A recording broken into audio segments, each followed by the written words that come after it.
Assalamualaikum. Jumpa lagi teman-teman. Pada kesempatan kali ini saya membuat kipas dari kertas origami ya.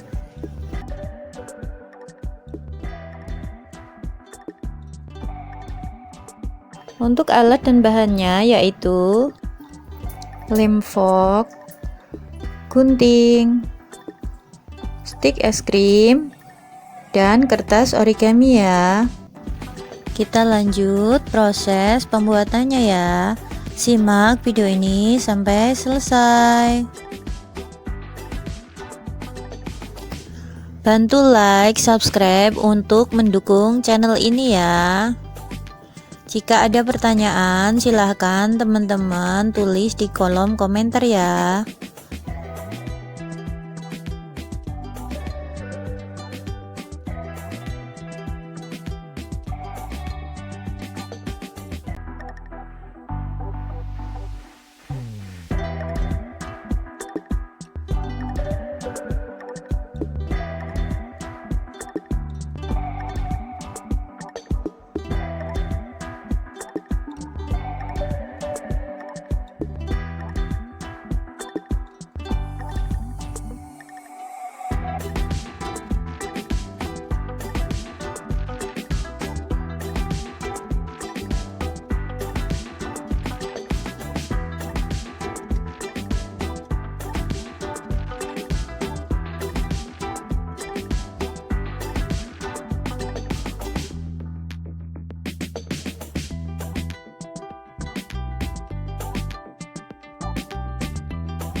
Sudah selesai. Mudah sekali ya teman-teman.